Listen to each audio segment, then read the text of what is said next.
Hello, sleepy soul.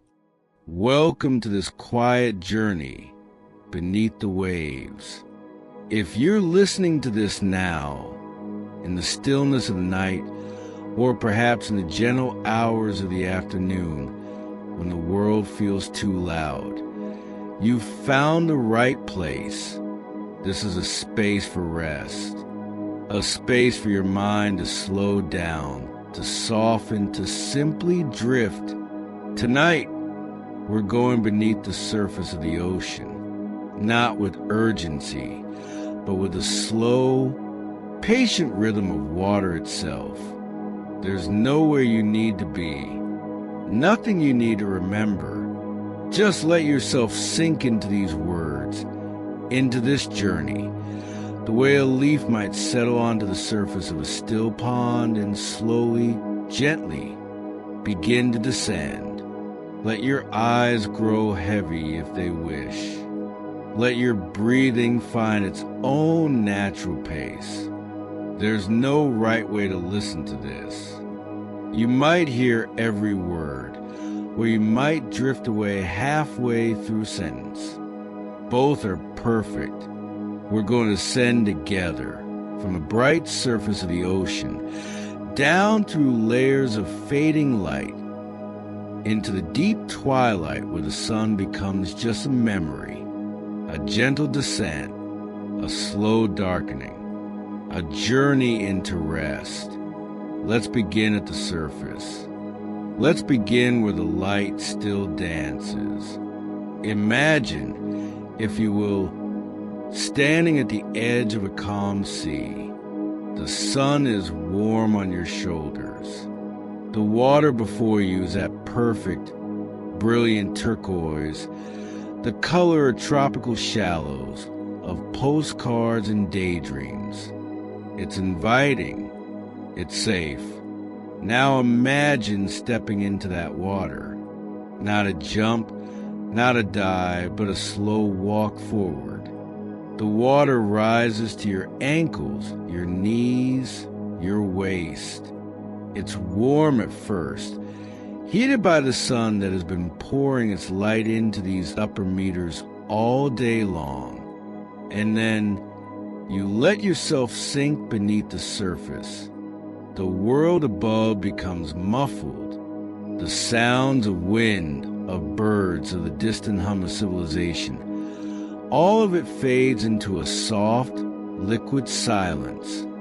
You're floating now, suspended in this blue world, and you begin to descend, not falling, just sinking, slowly, peacefully.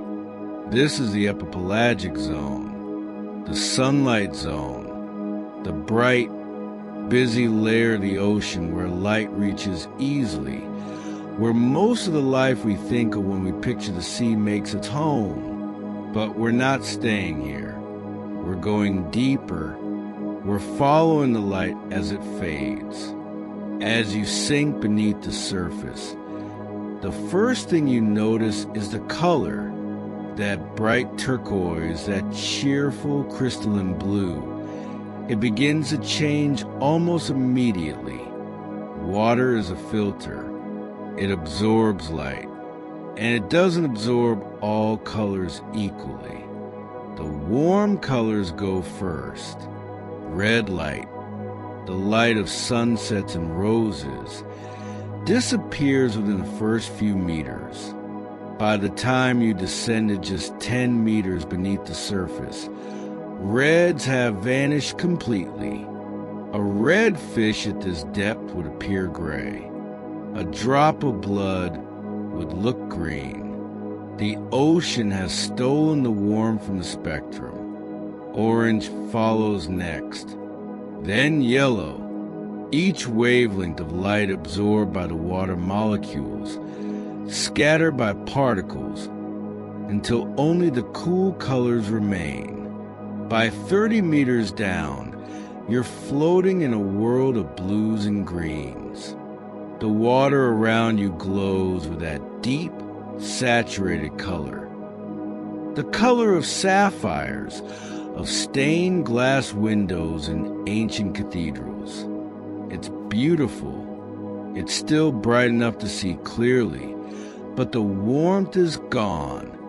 This is a cool light, a light that feels distant. Even though the sun is still right there above you, you keep sinking. 50 meters, 70 meters, 100 meters. The blue deepens. It becomes richer, darker, more mysterious. You're entering the range where recreational divers rarely go. This is the realm of technical diving, of specialized equipment and careful planning. But you don't need any of that. You're just drifting, just sinking softly through this darkening blue. At 150 meters, the light has changed again. It's no longer that vibrant sapphire.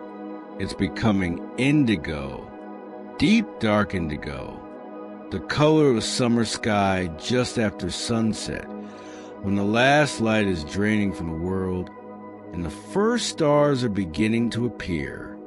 You can still see, but barely. The water around you is thick with this twilight. Shapes are harder to make out. Distances become unclear. You might see a fish drift past, or you might see a shadow. It's hard to tell. 200 meters. The boundary of the epipelagic zone. You cross it without ceremony, without fanfare. The ocean doesn't mark its boundaries with signs. It marks them with light, with pressure, with the slow, inexorable physics of water and depth. And now you're entering the mesopelagic zone, the twilight zone, the place where light comes to die.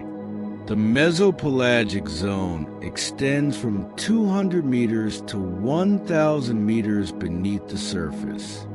It is the ocean's longest hallway, a vertical column of darkening water, stretching down and down and down. At 200 meters, there is still light, faint light, blue light so deep and dim that human eyes, evolved for the brightness of the African savanna, can barely detect it.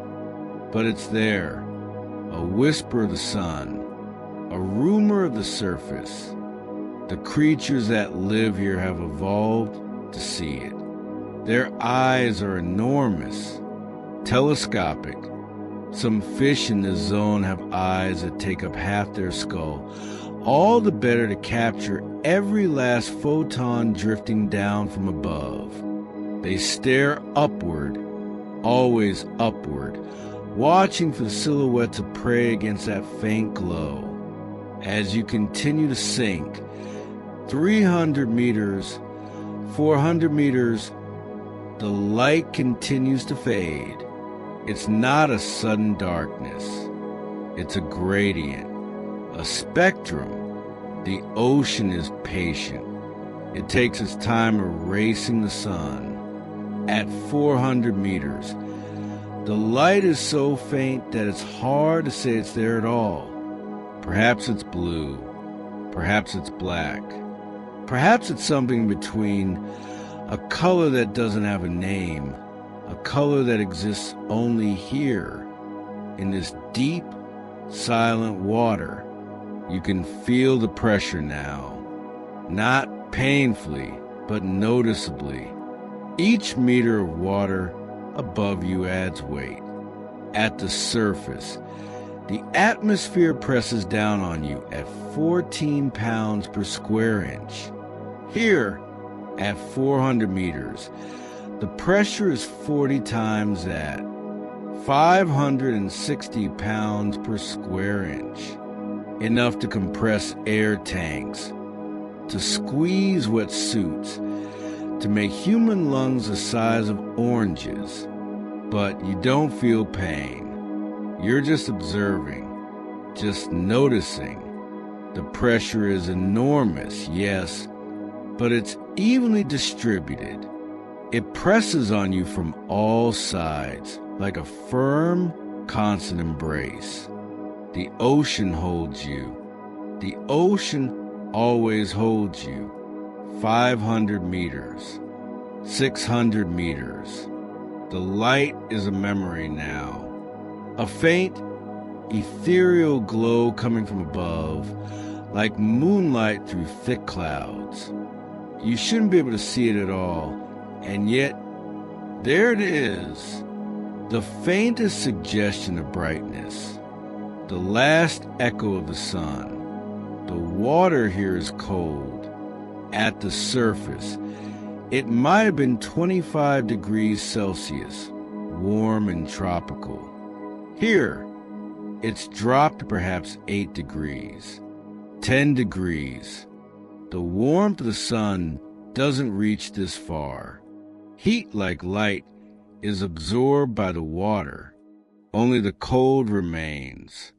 At 700 meters, something changes. The faint glow from above, it flickers, or perhaps you imagined it. Perhaps your eyes, straining for light in this darkness, are beginning to create their own. Phosphenes, phantom lights. The brain's attempt to make sense of nothing. 800 meters, 900 meters. The twilight is nearly complete. And then, at approximately 1,000 meters, the last light dies. You've reached the bottom of the mesopelagic zone, the bottom of the twilight. Below this point is the midnight zone, the bathypelagic, where sunlight never reaches, where darkness is absolute. But here, right at the edge, at 1,000 meters, there is still the faintest, most delicate whisper of blue, a photon or two, making the impossible journey from the sun through 93 million miles of space, through Earth's atmosphere, through 1,000 meters of water, to touch your eye, and then it's gone. But you are not alone in this twilight. In fact, this zone, this dim, cold, enormous column of water, is one of the most densely populated regions on Earth.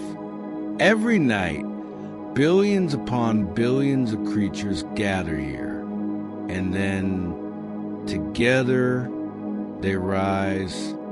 This is called the deep scattering layer, and it is one of the ocean's most beautiful secrets. During World War II, naval sonar operators noticed something strange. Their instruments, designed to detect submarines and surface ships, kept picking up a mysterious layer in the water.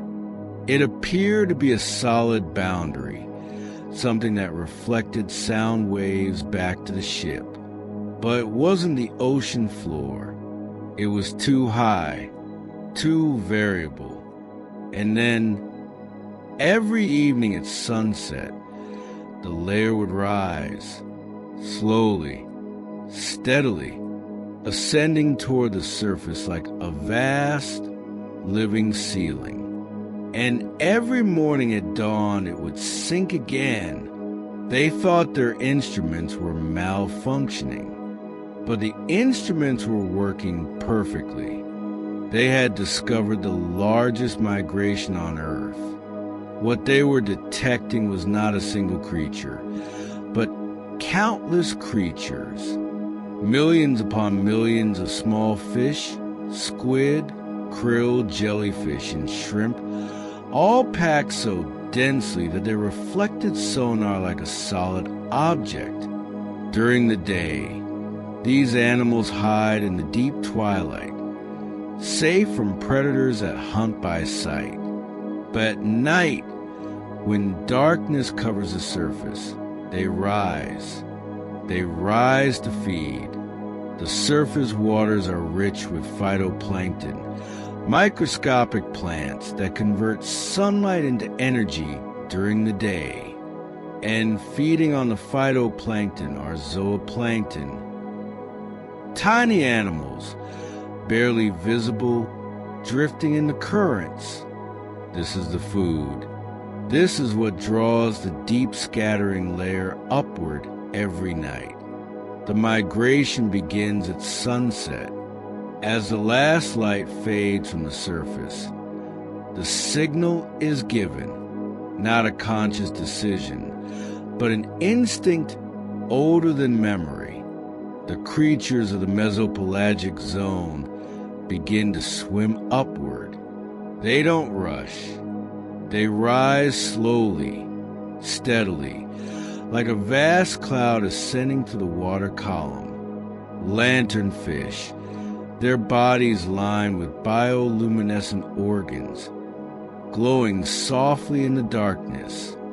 Hatchetfish, their bodies flattened like silver coins, their eyes huge and upward facing. Bristlemouths, so numerous that they may be the most abundant vertebrate on Earth, though most humans will never see one. They rise past 900 meters, 800 meters, 700 meters. The water around them begins to lighten, just barely. The pressure decreases. The temperature warms. At 500 meters, they can sense the surface. Not see it, but feel it. The rhythm of waves, the pull of the moon on the tides, the distant glow that will, in a few more 100 meters, resolve into starlight. They continue upward. 400 meters, 300 meters, 200 meters, and then, as they cross into the epipelagic zone, into the bright surface waters, they spread out. They feed. They consume the zooplankton, and in turn, they're consumed by larger fish, by squid, by seabirds diving from above. The ocean's food web, connecting the deepest darkness to the brightest light. This migration moves more biomass than any other event on Earth, more than the migrations of wildebeest across the Serengeti, more than the salmon runs of the Pacific Northwest. Every night, billions of tons of living creatures rise from the deep, and every morning they sink back down. It is the heartbeat of the ocean, a slow, steady pulse, up at night, down at dawn, day after day, night after night, for millions of years. And if you were here, drifting in the twilight zone, you would see them pass, a living cloud moving around you, through you, indifferent to your presence. Small bodies catching faint light, eyes glinting, the soft, almost imperceptible sound of millions of fins moving in rhythm. It would feel like being inside a snowfall, a slow, silent, beautiful snowfall of life. And then they would be gone, risen above you, leaving you alone again in the darkening blue. There's a line in the ocean where life changes fundamentally. It's not a sharp line, not a border you could point to, but it exists nonetheless. It is the compensation depth, the point where photosynthesis becomes impossible. Photosynthesis is the engine of almost all life on Earth. Plants, algae, and phytoplankton use sunlight to convert carbon dioxide and water into glucose and oxygen. This process requires light. Not much light, but some. There is a minimum threshold below which the reaction simply cannot occur. in the clearest ocean water. This threshold is reached at approximately 200 meters. In murkier water, it may be as shallow as 50 meters. Below this line, no plant can survive. No photosynthesis. No primary production. No creation of energy from sunlight. This is where the twilight zone earns its name. It is a zone where light exists, but only as a ghost, only as a memory. It illuminates barely, but it cannot sustain. The creatures here cannot make their own food from the sun. They must either rise to the surface to feed, like the deep scattering layer, or they must wait for food to fall from above. And fall it does. Every day, a gentle rain of organic matter drifts down from the sunlit surface. Dead phytoplankton, fecal pellets from zooplankton, molted shells, fragments of jellyfish, the remains of fish. This is called marine snow. It falls slowly, tumbling and spiraling to the water, taking weeks or even months to reach the ocean floor. The creatures of the twilight zone intercept this snow as it falls. They filter it from the water. They consume it. They break it down. And in doing so, they recycle the nutrients, allowing them to eventually return to the surface, to be used again by the phytoplankton, to begin the cycle once more. This is the twilight zone's role. It is the ocean's recycling center, the place where death is transformed back into the building blocks of life. As you drift here at the edge of the light, you are at a boundary. Above you, the realm of sunlight and growth. Below you, the realm of darkness and decay. You are suspended between two worlds. The water around you is calm, almost still. There are no waves here, no storms. The surface might be churned by wind and weather, but here, 1,000 meters down, there's only stillness, only the slow, gentle drift of water currents, moving at a pace so gradual that it feels like no movement at all. You are surrounded by blue, deep, dark, infinite blue, a blue that has no end, no edges, no reference points, just color and cold and quiet. This is the fading light, the last place where the sun still touches, the threshold of the deep. And now, if you're ready, we'll go deeper. But there's no rush. Rest here, if you like. Float in this twilight. Let the blue surround you. Let the cold hold you. Let the quiet fill your mind. Nothing needs to happen. Nothing needs to be decided. You are held by the ocean. You are safe in the deep. Just breathe. Just drift. Just rest. The last light has faded now. The blue is gone. The twilight has ended. You have crossed the threshold. You are entering the bathypelagic zone, the midnight zone, the realm of eternal darkness. Here, 1,000 meters beneath the surface, the sun is no longer a presence. It is not even memory. The creatures born in this darkness have never known sunlight. They have never seen the color of the sky. They live their entire lives in a blackness so complete, so absolute, that it is difficult for minds like ours, evolved under open skies, to truly comprehend it. But it is not empty, this darkness. It is not silent. It is not still. It is alive. And it is filled with light, not the light of the sun, but another light entirely, a light made by life itself.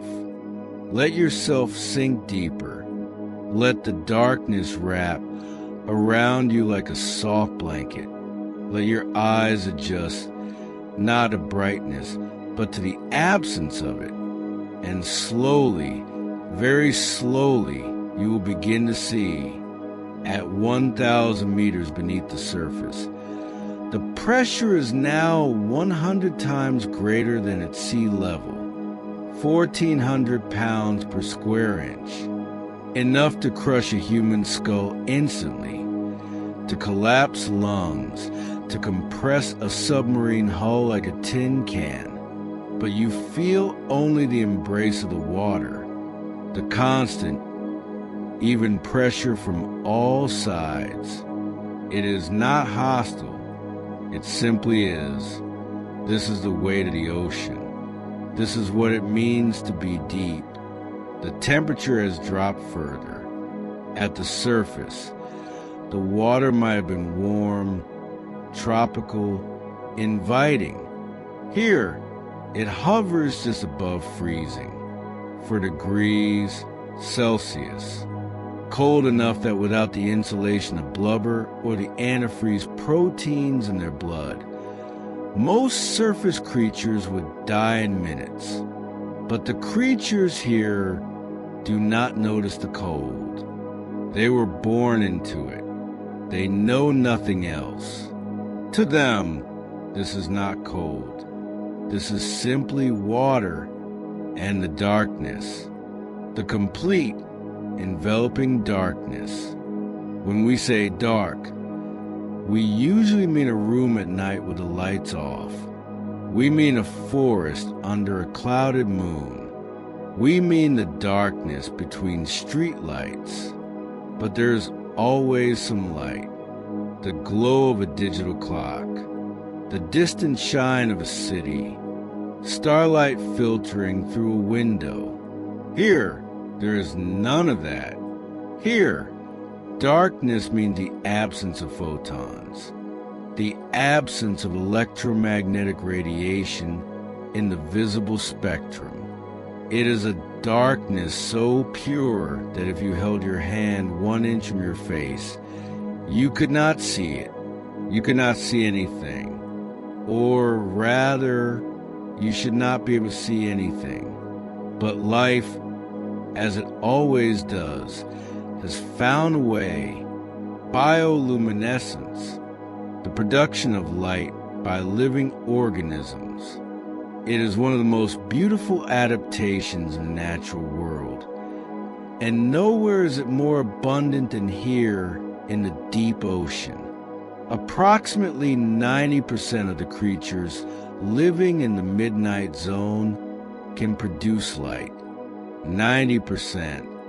Fish, squid, jellyfish, shrimp, even bacteria, they glow. The light is usually blue. Sometimes blue-green. Rarely it is red.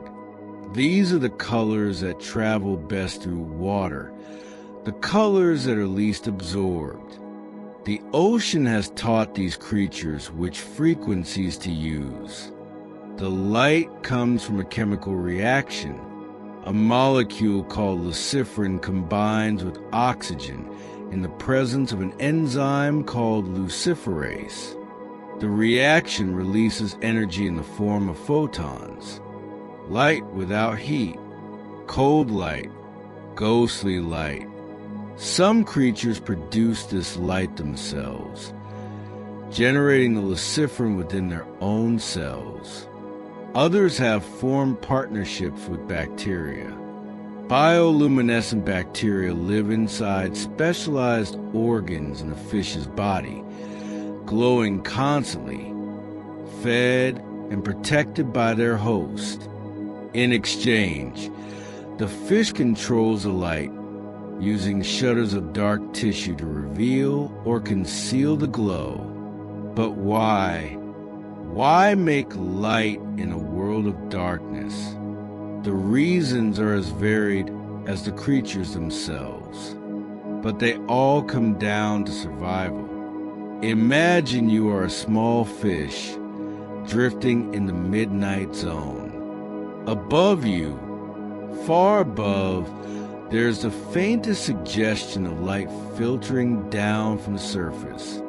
It's so faint that it's barely there, but it's enough. Enough that if a predator looks up from below, they might see your silhouette, a dark shape against a slightly less dark background. You would be visible. You would be prey. So you light yourself, not brightly, but precisely. You have a row of photophores, light-producing organs, running along your belly. You adjust their brightness to exactly match the faint glow from above. Now, when the predator looks up, they see nothing. Your silhouette has disappeared. You have erased yourself from the darkness. This is called counterillumination. It is camouflaged by light, and it is exquisitely precise. Some fish can detect the intensity of the light from above and adjust their glow in real time, dimming and brightening to remain invisible as they rise or sink through the water column. It is like wearing a cloak made of darkness, stitched together with soft blue light. Others use light to speak, to signal, to find each other in the vastness of the abyss. In the darkness, sound travels well, and many deep-sea creatures use sonar and clicks to navigate. But light is intimate. Light is specific. Light can carry complex information. Some squid flash patterns along their bodies, rapid sequences of blinks and pulses that might mean I'm here or I'm ready to mate, or stay away, this is my territory. Each species has its own language of light, its own grammar of glows. Lanternfish, small, delicate fish no bigger than your finger, have species-specific patterns of photophores. Each species has its lights arranged differently, in unique rows and clusters along its body. In the darkness, these patterns are like names. They allow individuals to recognize their own kind, to find partners, to form schools. Imagine drifting through the midnight zone and seeing, in the distance, a constellation of tiny blue lights approaching. They pulse gently in rhythm. As they come closer, you realize it's not one creature, but hundreds. A school of lanternfish, each one glowing, moving in perfect synchrony through the black water. They flow around you like a river of stars, their lights reflecting off each other, creating a soft, shifting glow. And then they are gone, swallowed back into the darkness. And you are alone again, and some use light to hunt. The anglerfish is perhaps the most famous example. The female anglerfish, large, grotesque, all mouth and teeth, carries a long, thin spine extending from the top of her head.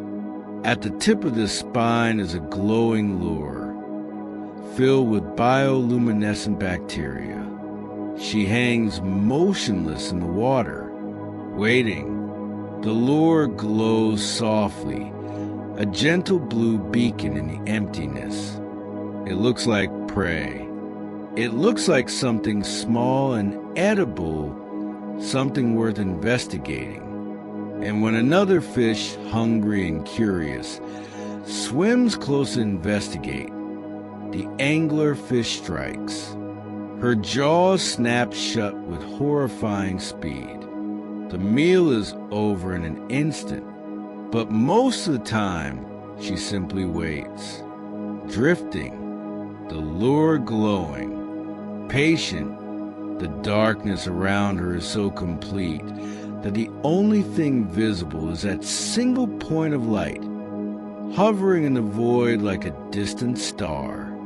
In the midnight zone, light is power, light is energy, and energy is precious. These creatures do not glow constantly.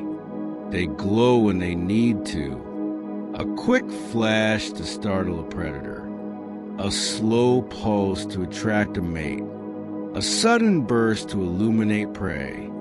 And between these moments, they can serve. They dim. They fade back into the darkness, invisible, waiting. The midnight zone is not ablaze with light.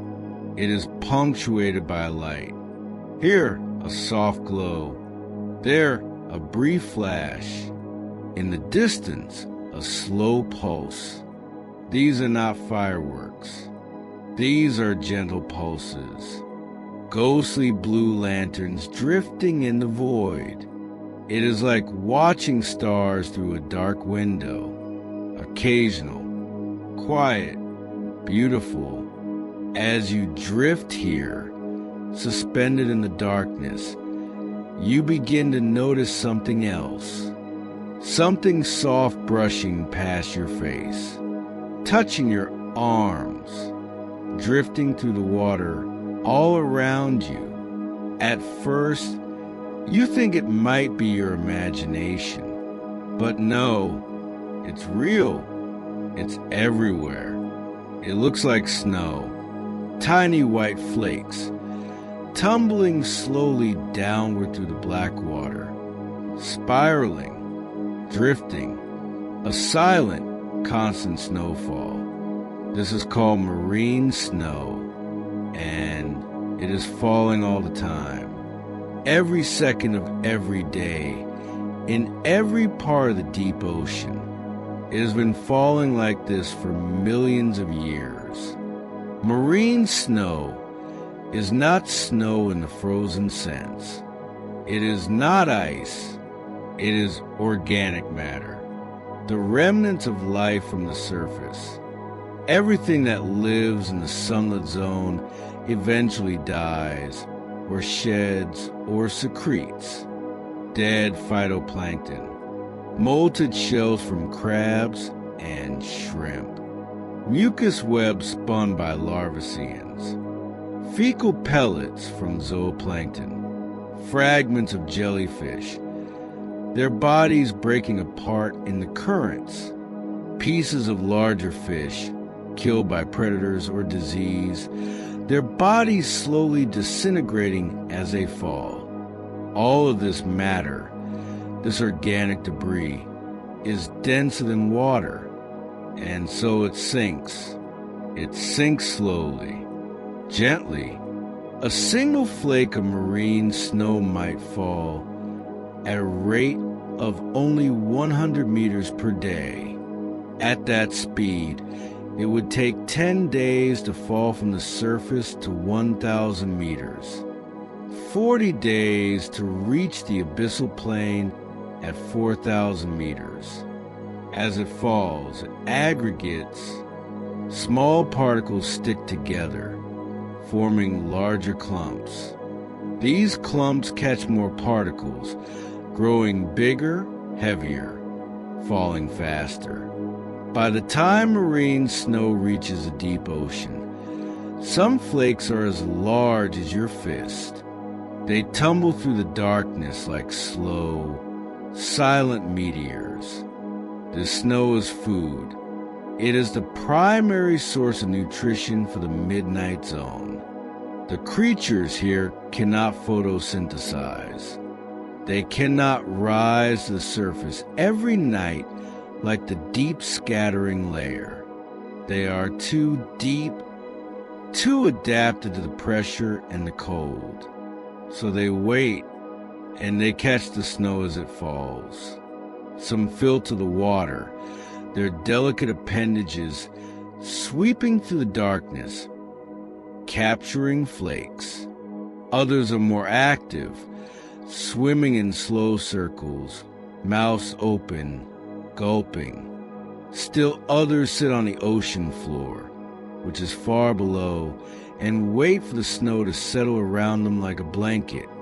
There is no urgency here. The snow falls constantly. There is always more coming.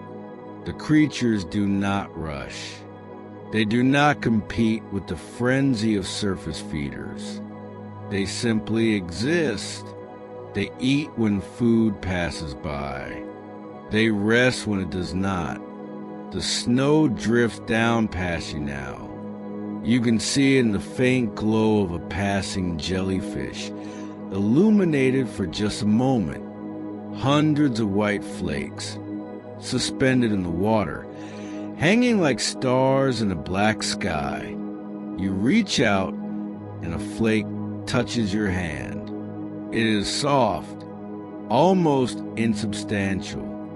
It feels like touching a dandelion seed, and then it continues its journey, tumbling away into the darkness below, joining the billions of other flakes in their endless, patient fall. This snowfall has no beginning and no end. It is not a storm that will pass. It is the ocean's metabolism, the constant recycling of nutrients from the surface to the deep and eventually back again. Standing in this snow, drifting in this snow, you feel a strange peace. There is something deeply calming about it. The repetition, the continuity, the gentle, unhurried descent of matter through water. It is hypnotic. It is meditative. It is like watching snow fall outside a window on a winter night. Except this snow has been falling for eons, and it will continue falling long after you are gone. You let yourself be part of it, just another particle, sinking slowly through the midnight zone. In the midnight zone, there is no day, there is no night, there is only the now. On the surface, life is governed by the sun, dawn and dusk, the cycle of light and dark. Animals wake with the sunrise, hunt during the day, sleep at night. Plants open their leaves to the morning sun and close them at dusk. The rhythm of the earth's rotation shapes everything. But here, the sun does not exist. It has never risen. It will never set. There is no morning, no evening, no afternoon. There's only darkness, constant and unchanging. The creatures that live here do not have circadian rhythms tied to the sun. They do not wait for dawn. They do not know what tomorrow means in the way surface creatures do. Time, for them, is not a cycle. It is a flow, a continuous, unbroken stream. They are born, they grow, they hunt, they rest, they reproduce, they die, but there is no weekly pattern, no seasonal migration triggered by lengthening days or the angle of sunlight. Some deep-sea fish live for decades, some for over a century. Their metabolisms are so slow, their movements so infrequent, that time itself seems to dilate. A year for them might feel like a week for us. Or perhaps they do not feel time at all. Perhaps they simply exist moment by moment in an eternal present. If you stayed here long enough, you might begin to feel it too. That dissolution of time. Without the sun to mark the hours, without the pressure of schedules and appointments, time becomes soft, flexible, meaningless. How long have you been sinking? Minutes? Hours? It's hard to say. The darkness is the same as it was when you arrived. The cold is the same. The snow is still falling. You might have been here for seconds, or you might have been here for years. There is no way to know, no way to measure, no external clock to consult. This is liberating. The anxiety of time, of being late, of running out of hours, of the relentless ticking of a clock. It has no place here.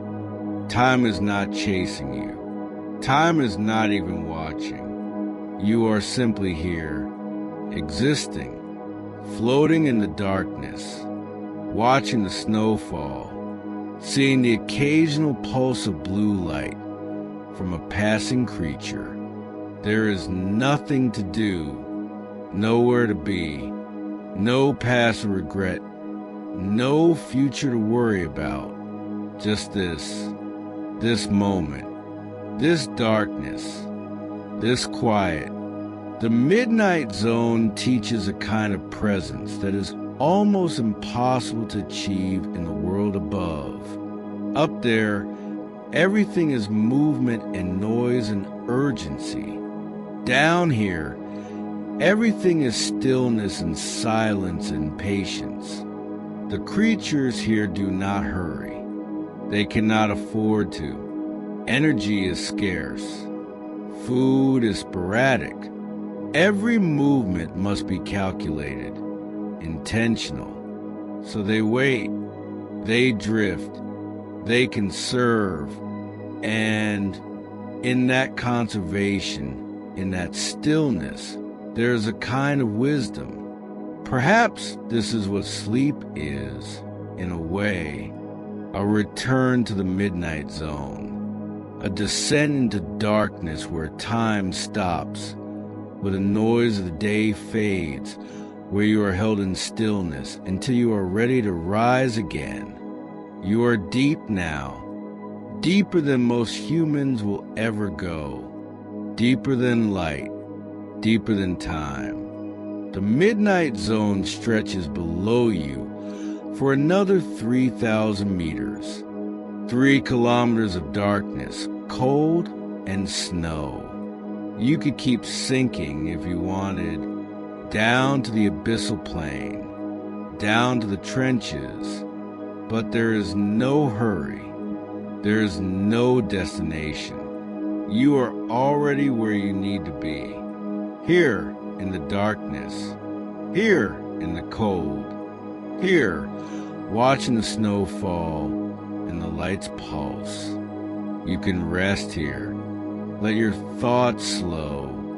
Let them drift like the marine snow, tumbling gently through the darkness, settling softly on the floor of your mind. Nothing needs to happen. Nothing needs to be decided. You are held by the ocean. You are safe in the deep. You are part of the eternal present. Just breathe. Just drift. Just be. The lights will keep pulsing. The snow will keep falling. The midnight zone will keep holding you. And you can rest. You have been sinking for a long time now. Through the fading light. Through the midnight darkness. Through the endless snow. And now you are approaching the bottom. Not the very bottom. The ocean has deeper places still, trenches that plunge down into the earth's crust like wounds.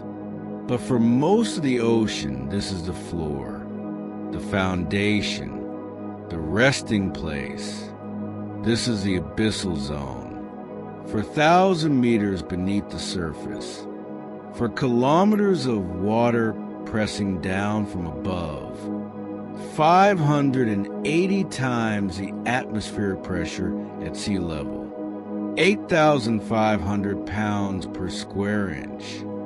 The cold has deepened too. The water here is just above freezing, 1 or 2 degrees Celsius. At this temperature, metabolism slows to almost nothing. Movement becomes expensive.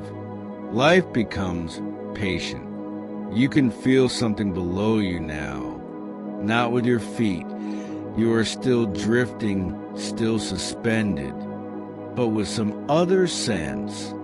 A heaviness, a presence, the solid earth, rising up to meet you after your long descent through water, and then gently, softly, like a leaf settling onto still water, you touch down. Your feet sink slightly into something soft, something yielding, not rock, not sand, but something finer. Something that feels like velvet, like powder, like the softest mud you've ever touched. You have reached the abyssal plain, and it is waiting for you. The abyssal plains cover more of the Earth's surface than any other landscape feature, more than mountains, more than forests, more than deserts. They are vast, featureless expanses of seafloor, stretching for thousands of kilometers in every direction, and they are flat, remarkably, impossibly flat. On land, even the flattest plains have variation. Hills, ridges, valleys carved by rivers, the texture of wind and water and time. But the abyssal plains have been smoothed by the constant, patient accumulation of sediment. For millions of years, the marine snow has been falling and settling, covering everything, filling in every depression, every irregularity, until the landscape becomes perfectly, uniformly level. If you could see the abyssal plain from above, if light could reach this far, you would see nothing but smooth, unbroken monotony extending the horizon. A featureless expanse, like a vast parking lot, like a desert of mud. But there is no horizon here. There is no seeing. There is only the darkness and the soft ground beneath you and the water above. The sediment beneath your feet is called abyssal ooze. The name is perfect. It is not sand or gravel. It is ooze. Soft, fine, composed of the accumulated remains of countless microscopic creatures. Their shells, their skeletons, their tiny bodies, all compressed over millions of years into a thick, muddy layer. In some places, this ooze is hundreds of meters deep, hundreds of meters of compressed depth of organic matter slowly transformed by time and pressure into the foundation of the ocean floor. When you step forward, if you choose to walk, your foot sinks in slightly. An inch, maybe 2, the ooze yields, accepting your weight without resistance. When you lift your foot, the impression remains for a moment, and then slowly, very slowly, the ooze flows back, erasing your footprint. Nothing here is permanent.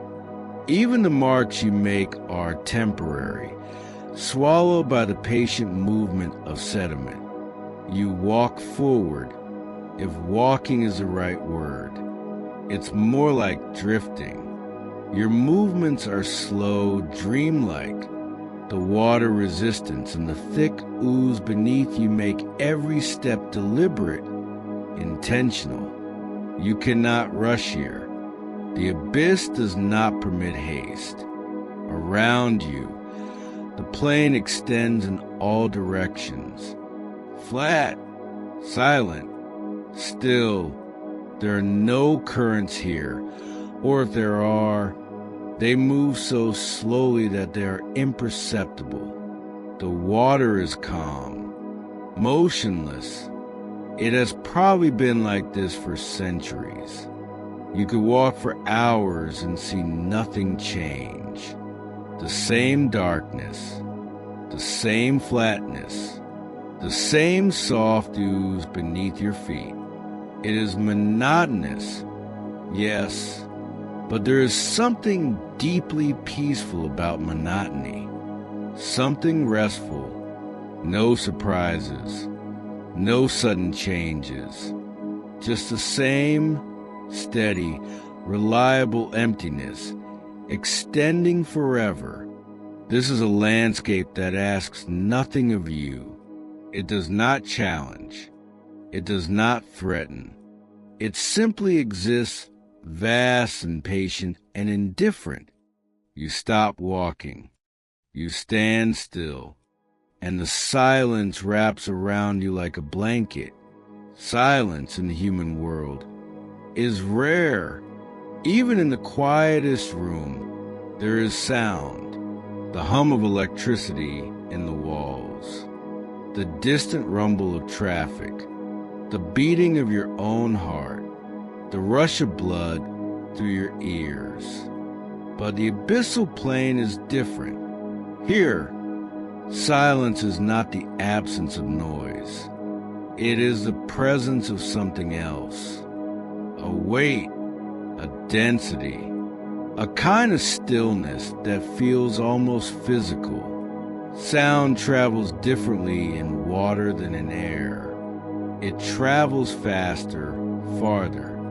A whale song can cross entire ocean basins.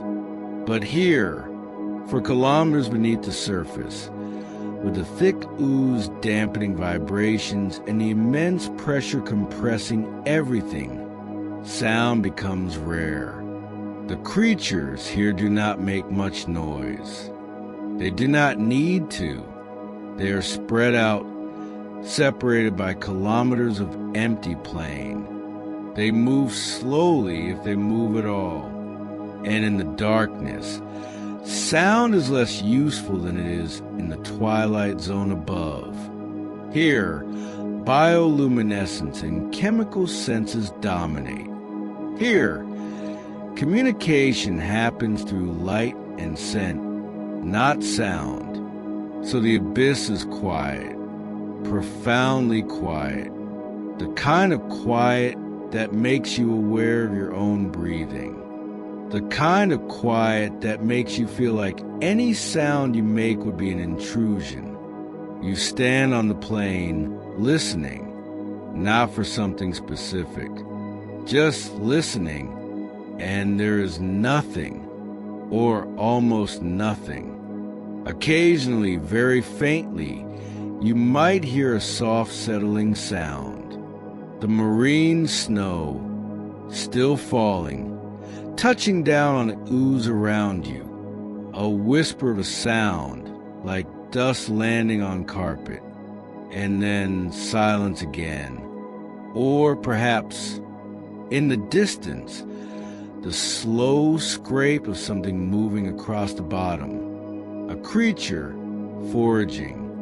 Its movements are so slow that the sound reaches you as a faint, intermittent rasp, and then it stops and there is only silence again. You realize that you could stay here for days and hear nothing more. This is not a busy place. This is not a place where things happen quickly. This is a place of waiting, of stillness, of rest. And somehow that is comforting. In a world that never stops demanding your attention, that constantly fills your ears with noise, this silence feels like a gift. You close your eyes, not that it makes any difference in the darkness, and you simply stand, breathing, existing, held by the water, supported by the soft ooze. surrounded by the most profound quiet you have ever known. And it is good. You are not alone on the abyssal plane. There are others here, moving slowly, living quietly, giants of the deep. This is a strange thing about the abyss. Despite the darkness, despite the cold, despite the scarcity of food, some creatures here grow to enormous sizes. Sizes that would seem impossible given the limited resources. This phenomenon is called deep-sea gigantism. Scientists are not entirely certain why it occurs, but there are theories. In the cold water, metabolism's slow. Creatures grow more slowly, but they also live longer, much longer.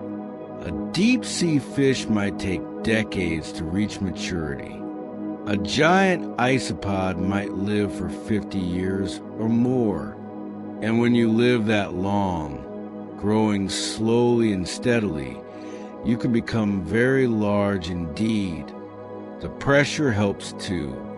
At these depths, the water is so compressed, so dense, that it provides structural support. Creatures here do not need the same robust skeletal systems that land animals need to fight against gravity.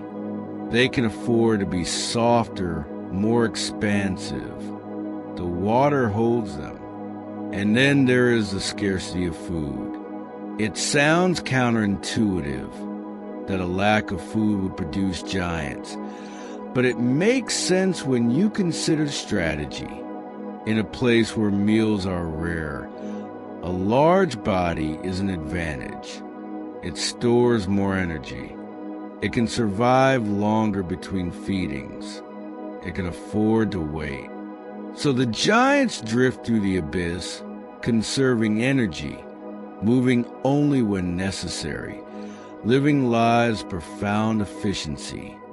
The giant isopod is a creature that looks, at first glance, like a pill bug, a roly-poly, the kind of small, armored creature you might find under a rock in your garden.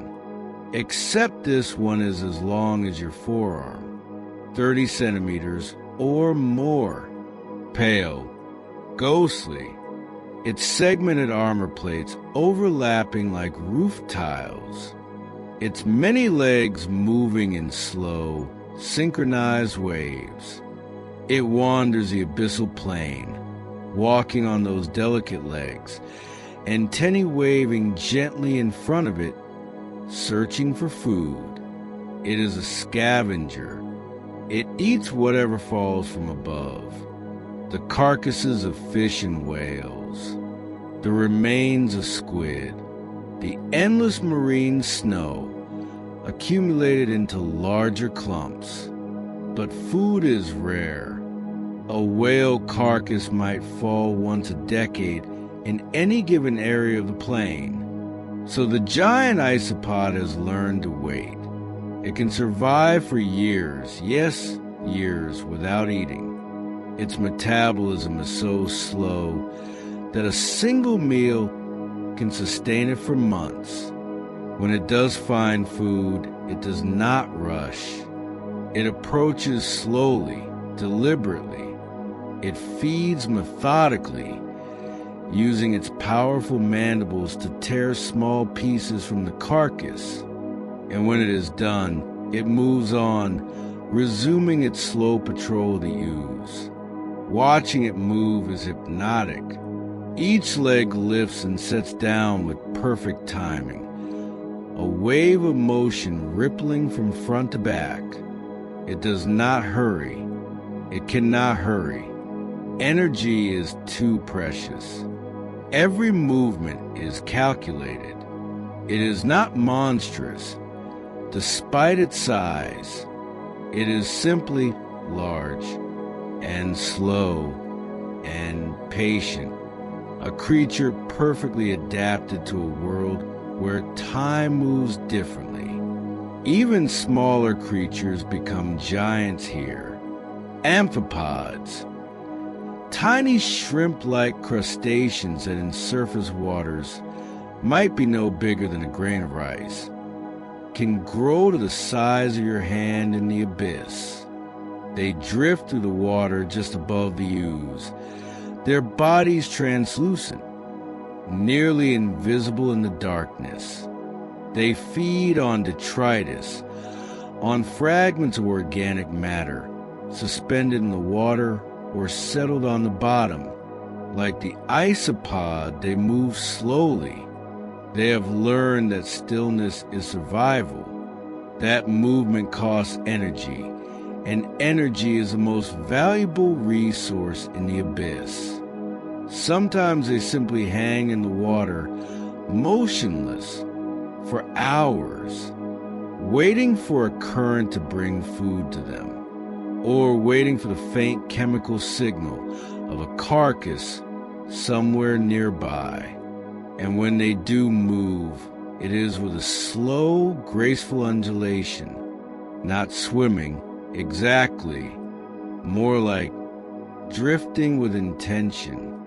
And then there are the legends, the giant of the deep that have haunted human imagination for centuries, the creatures that sailors spoke of in whispers, the kraken, the sea monsters, the giant squid, Architeuthis.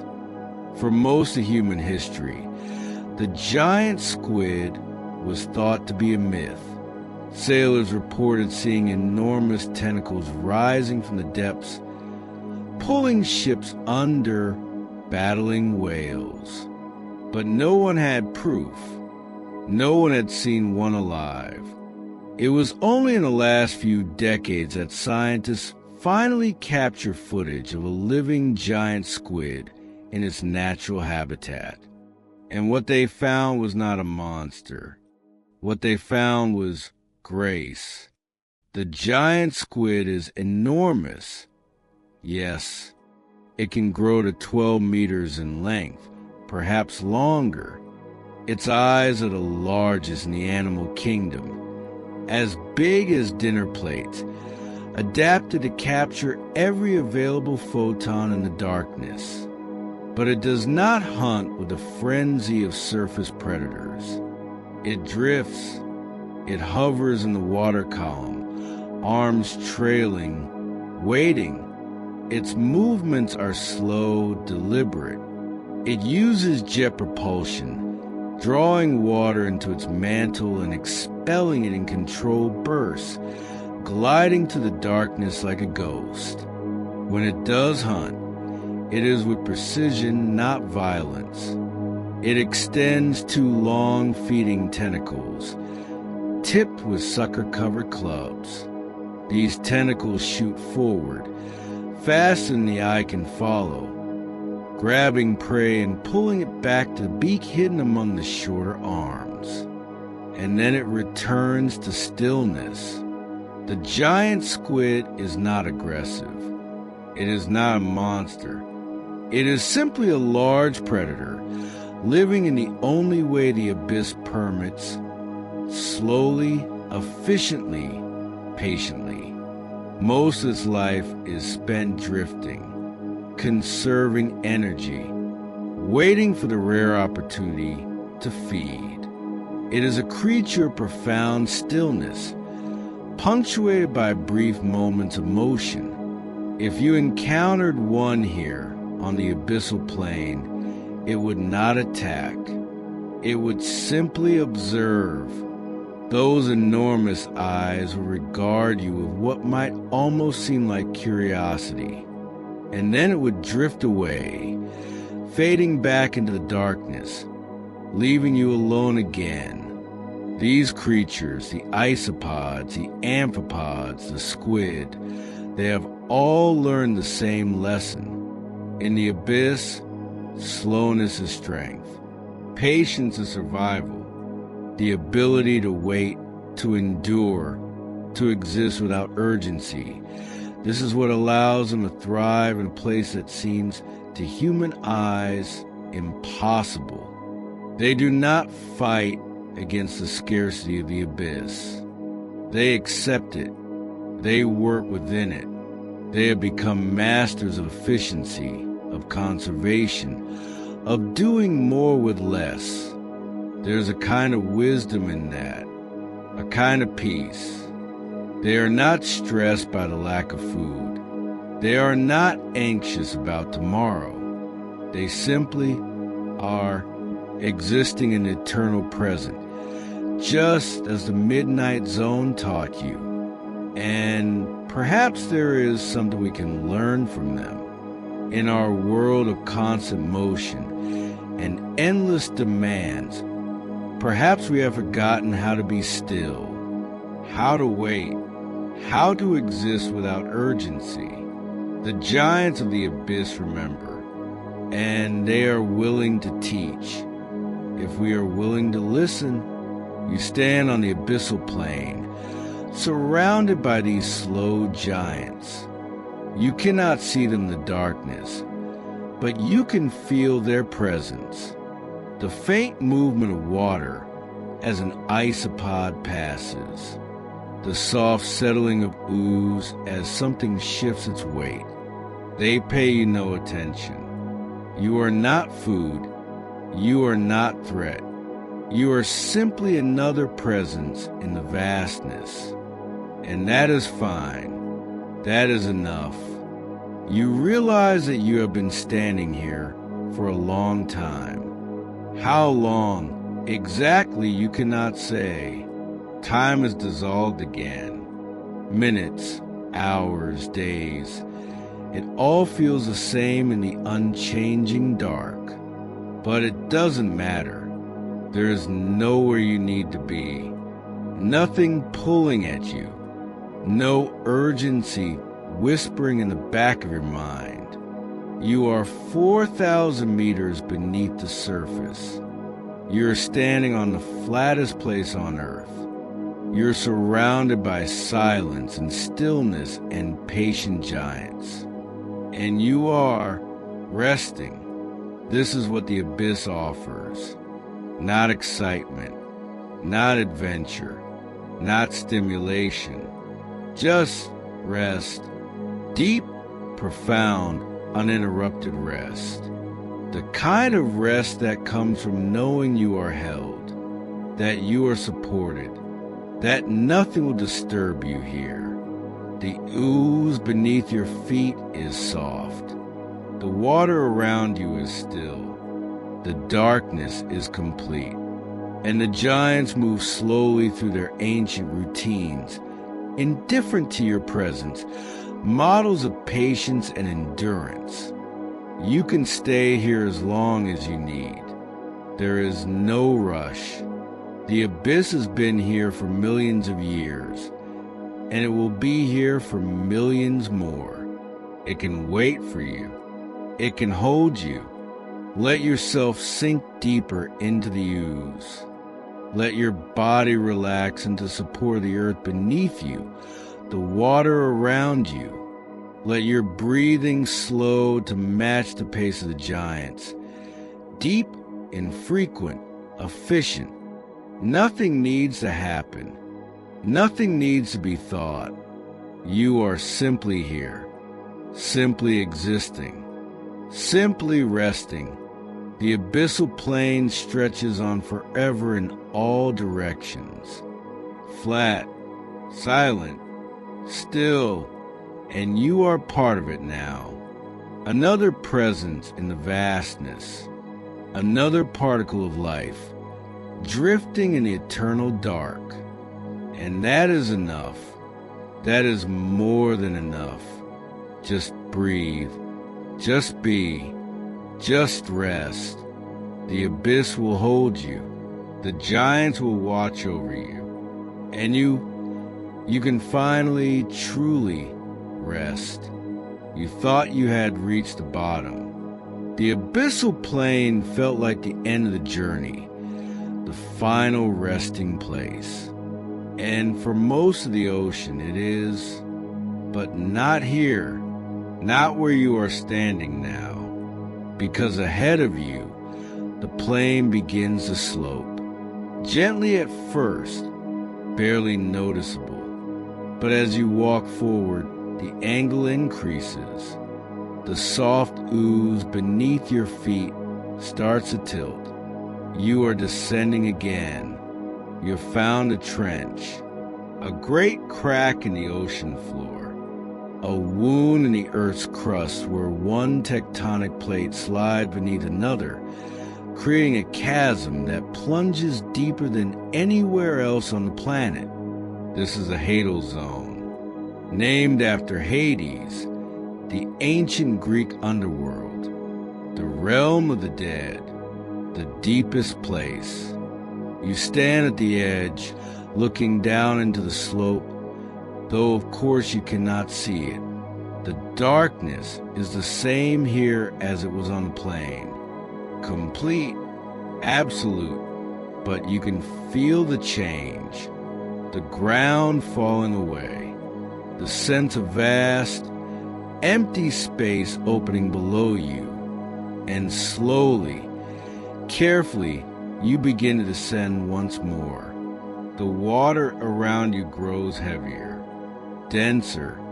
The pressure increases with every meter, pressing it on you from all sides with a force that is almost unimaginable. But still, you feel only support, only embrace. The ocean holds you tighter now, more firmly, but it is not painful. It is secure. You are going to the bottom of the world, the final descent, the deepest rest, and you are ready. The Mariana Trench, the deepest place in all the world's oceans, a crescent-shaped scar in the Pacific Ocean floor, stretching for over 2,500 kilometers. At its deepest point, the Challenger Deep, the ocean floor lies nearly 11,000 meters beneath the surface. 11 kilometers, 7 miles. To put that in perspective, if you took Mount Everest, the tallest mountain on Earth, and placed it at the bottom of the Challenger Deep, its peak would still be covered by more than a mile of water. The entire descent you've made so far, through the twilight zone, through the midnight zone, across the abyssal plain, all would fit comfortably inside this trench, with room to spare. It is difficult for the human mind to comprehend such depth. Our brains are not built for vertical distances like this. We understand horizontal distances, miles of road, fields stretching to the horizon, but down into the earth, that is harder to grasp. So let's try another way. Imagine dropping a weight from the surface, a heavy ball of iron, dense and smooth. It would sink quickly at first, accelerating through the epipelagic zone. But as the water density increased, as the pressure built, it would slow. By the time it reached the abyssal plain, it would be descending at a steady, leisurely pace, from the surface to the bottom of the Challenger Deep. That iron ball would take over an hour to fall, an hour of continuous sinking, before it finally touched down on the bottom. That is how deep you are going. As you descend the slope of the trench, the walls rise up on either side of you, not vertical walls. This is not a canyon with cliff faces. The slope is gradual, almost gentle, but it is relentless. Down and down and down, the angle pulling you deeper. The ooze beneath your feet changes. It becomes thinner, less accumulated. The marine snow still falls here, yes, but much of it is swept away by the occasional deep currents, pushed toward the center of the trench. What remains is a harder sediment, compressed by the unimaginable weight of water above it. 7,000 meters, 8,000 meters. The pressure is now over 800 times atmospheric pressure. 11,000 pounds per square inch. Numbers that mean nothing to human experience. You cannot survive this pressure. No human can. Your bones would compress. Your organs would collapse.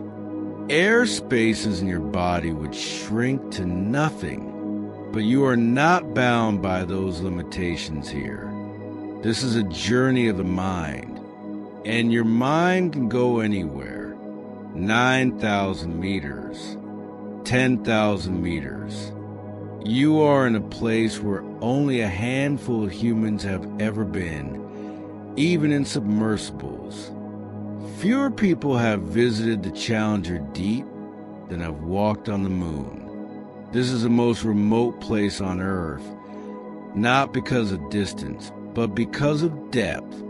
And then, finally, at just under 11,000 meters, you stop descending.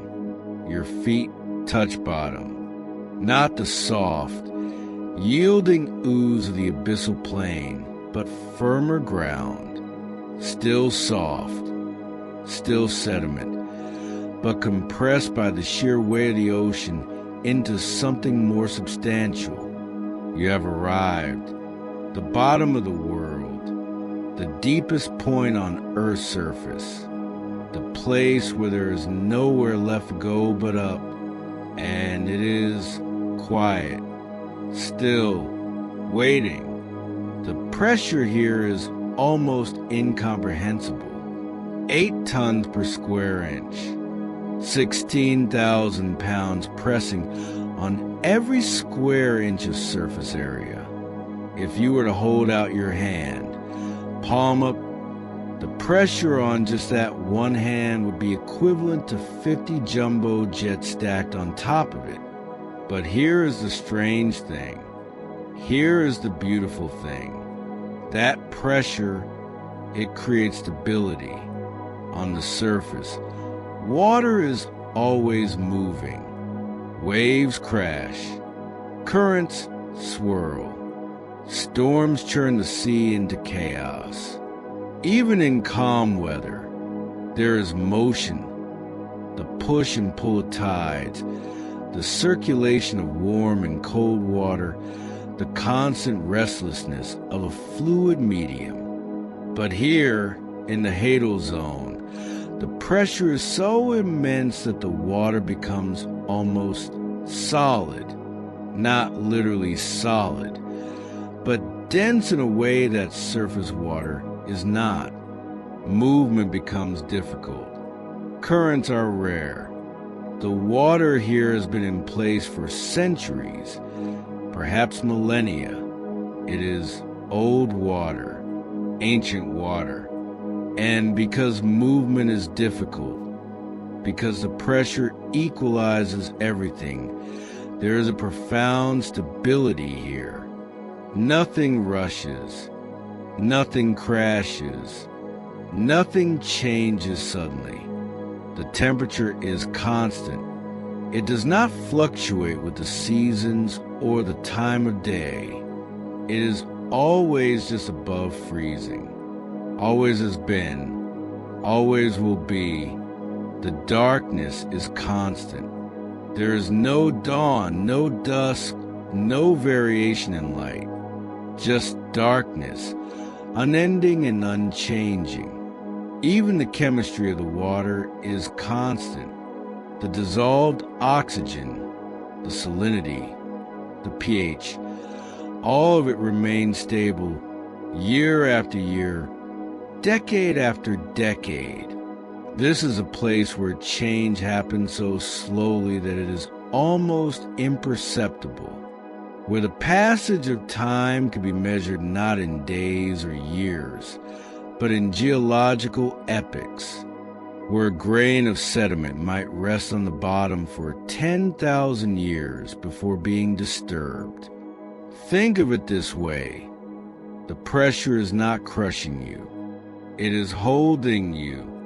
All that weight, all that force, it is distributed evenly across every part of you. It presses from above, from below, from all sides, creating a perfect equilibrium. You are not being crushed. You are being stabilized, held in place, supported so completely that you could not fall if you tried. The density of the water is so great that you are suspended, buoyant. Even he at the bottom, it is the ultimate embrace, the most complete form of being held. Nothing can disturb you here. Nothing can shake you. You are wrapped in 8 tons per square inch of stability, and it feels safe. The pressure that would kill a human body is, in this imagining, the very thing that provides absolute security, absolute stillness, absolute peace. You stand at the bottom of the Challenger Deep, and you are held more firmly, more completely than you have ever been held in your life, and it is deeply, profoundly comforting. For most of human history, scientists believe that the Hadal Zone was lifeless. The pressure was too great, the cold too severe, the darkness too complete.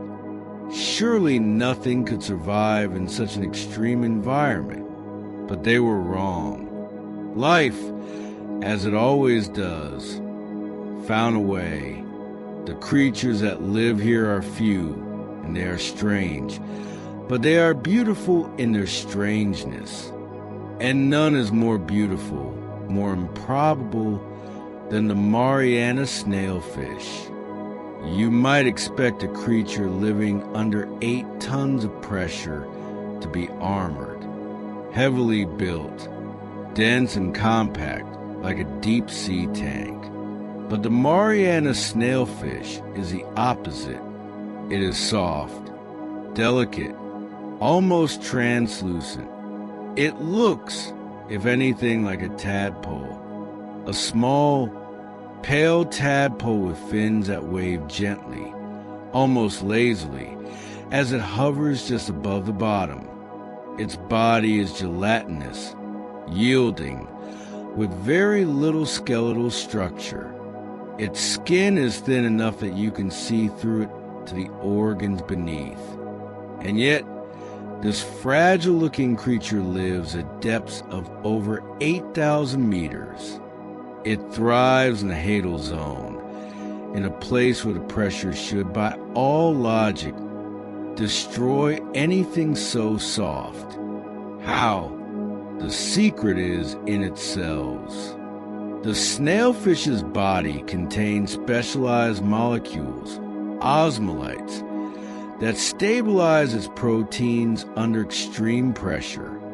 It also lacks the air-filled swim bladder that most fish use for buoyancy. Instead, its body is filled with incompressible fluids, water, lipids, gelatinous tissues. Nothing that can be crushed. In a way, the snailfish has become more water than fish. It has surrendered rigidity and embraced fluidity.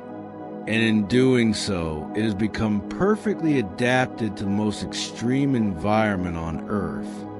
Watching one drift past you, if there were light enough to see, would be mesmerizing. It does not swim with the darting, energetic movements of surface fish.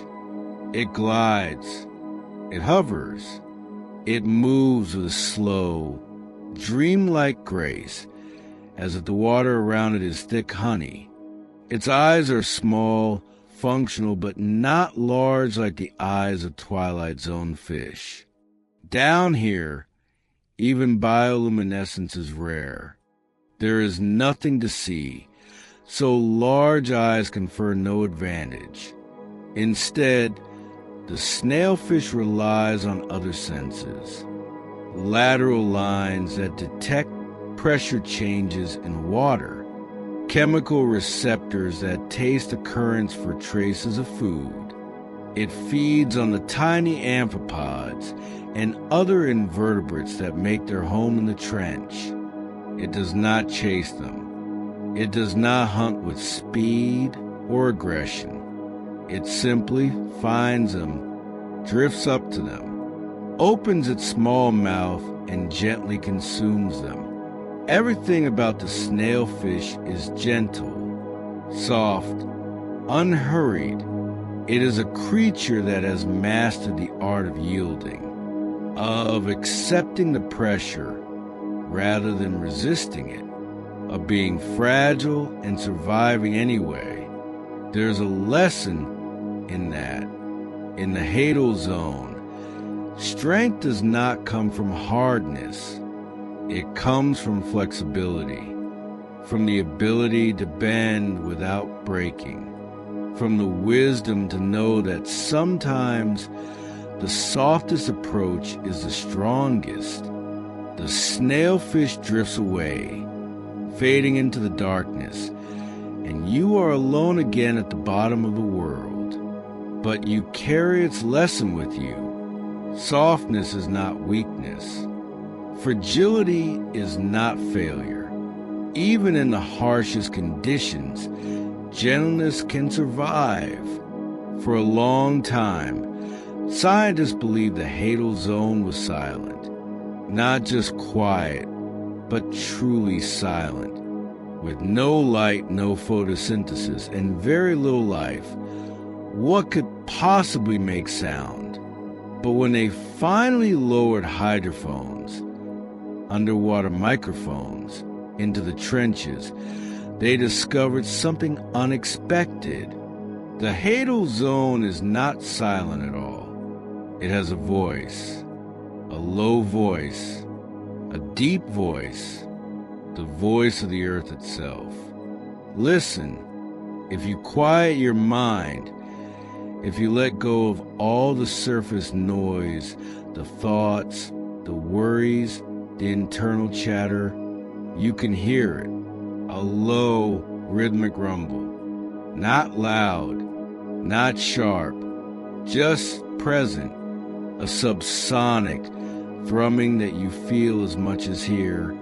This is the sound of the Earth's crust shifting, the tectonic plates grinding against each other. The Mariana Trench was formed by the collision of two plates, the Pacific Plate sliding beneath the Philippine Plate. And that process is still happening, right now, right here beneath you. The movement is slow, a few centimeters per year. But the forces involved are unimaginable. The friction of entire continents of rock sliding past each other. The stress building up over decades, over centuries, until it releases in sudden jolts. Earthquakes. Down here, at the bottom of the trench, you are at the epicenter of some of the most powerful earthquakes on Earth. The deep rumbling you hear is the planet's crust bending, flexing, adjusting. It is the sound of geology in real time. But it is not frightening. It is not violent. It is rhythmic, almost like breathing. The earth inhales and the pressure builds. The earth exhales and the pressure releases in a slow, trembling sigh. In and out, a breath that takes years instead of seconds. You can feel it if you stand very still. A faint vibration traveling through the water, through the sediment beneath your feet, the planet breathing beneath you. And there are other sounds too, softer, more subtle. The occasional crack and pop of rock settling. The distant, Whale-like calls of seismic waves traveling through the crust. Too low for human ears to normally detect, but picked up by sensitive instruments. And sometimes, very rarely, the sound of life, a snailfish passing close to a hydrophone, its body displacing water with a soft swish, an amphipod clicking its mandibles, the faint scrape of something moving across the bottom. But mostly it is the earth, the deep, patient rumble of a planet that has been breathing like this for 4.5 billion years. Long before there was life, long before there was sound, the earth was here, breathing in the dark, and it will continue long after we are gone. Long after the last fish swims its last swim, the earth will still be here at the bottom of its own ocean, breathing. There is something profoundly humbling about that. Something that puts everything into perspective.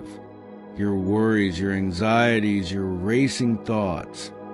All of it is so small, so temporary, so brief compared to the slow, steady breathing of the earth.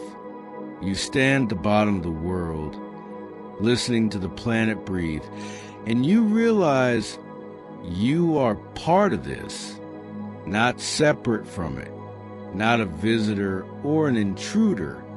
You're made of the same atoms as the rocks beneath your feet. The same water surrounds you inside and out. The same carbon that forms the sediment also forms your bones. You are the earth, experiencing itself, listening to its own breath, resting in its own depths.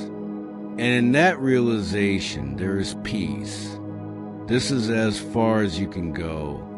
The bottom of the Challenger Deep, the lowest point, the end of the journey down. There is nowhere deeper to sink, nowhere darker to explore. You have descended through every layer of the ocean, through light and twilight, and midnight and abyss. And now you have arrived at the final destination, the Hadal Zone, the underworld, the place where the journey ends and the rest begins. The pressure here is absolute. The stability is complete. The darkness is total. And the sound is the slow, rhythmic breathing of the earth itself. You could not be more held than you are right now. 8 tons per square inch of ancient water, wrapping you in the firmest, gentlest embrace imaginable. The planet beneath you, breathing in time with your own breath. The creatures around you, soft and fragile and thriving, teaching you that gentleness is its own kind of strength. You have reached the bottom, and the bottom is safe. It is still. It is peaceful.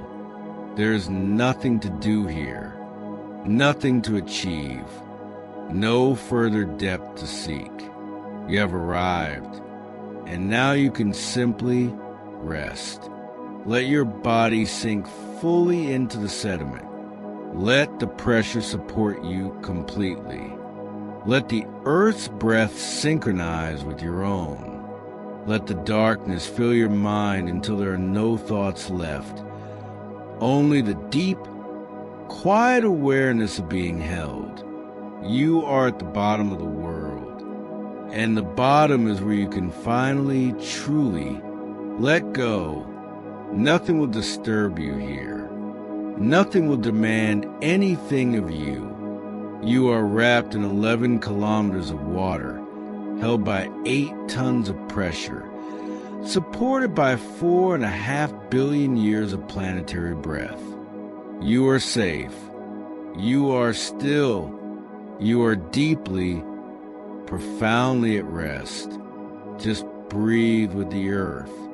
Just be with the darkness. Just rest in the deepest place. The Hadal Zone will hold you as long as you need. And when you are ready, when you have rested enough, you could begin the slow journey back to the surface. But not yet, not now. Now you rest here at the bottom of the world, where everything is still, where everything is soft, where everything is finally quiet